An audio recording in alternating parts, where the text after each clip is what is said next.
Bonjour, je vous ai fait une petite vidéo pour vous montrer le potentiel d'Excel lorsque vous voulez faire des graphiques. Notamment des graphiques qui sont orientés plutôt pour faire des indicateurs et des tableaux de bord.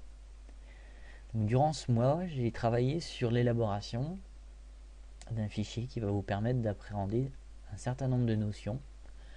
Je vais vous présenter rapidement ce fichier, ça suscite de l'intérêt et que vous ayez envie de me suivre au travers de mon site internet. Donc, dans cette vidéo, je vais vous montrer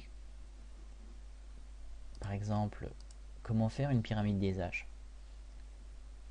Donc le fichier est assez simple, il est structuré de manière à avoir des liens hypertextes qui pointent directement vers la notion, et cette notion est expliquée en plusieurs étapes successives.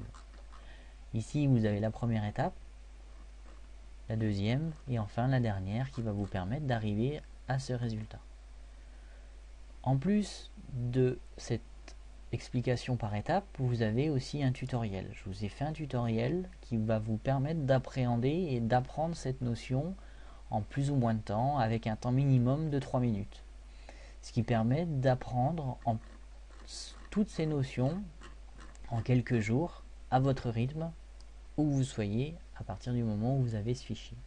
Vous avez la pyramide des âges, qui est souvent utilisée. Vous pouvez avoir une évaluation en palier, avec ici, au niveau du graphique, ce résultat-là.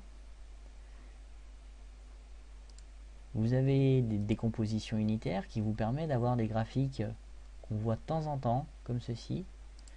Vous avez des compositions en quartiles, plus souvent utilisées lorsque vous travaillez dans le milieu financier. Vous avez aussi tout ce qui est entretien individuel avec les performances comparées. Vous avez des compositions sénatoriales. Vous avez les suivis d'objectifs. On approche bientôt de l'évaluation des objectifs, ce qui va vous permettre de comparer lorsque vous allez avoir votre entretien individuel. L'objectif, vous pouvez même rajouter, et on le verra dans une autre vidéo, comment faire une pré-évaluation et rajouter comment vous voit votre hiérarchique par rapport à ce graphique-là.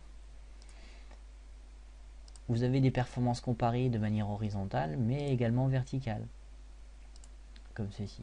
Et tout ceci est expliqué en vidéo. Surtout, n'hésitez pas à vous inscrire à la newsletter et j'espère à très bientôt sur le site.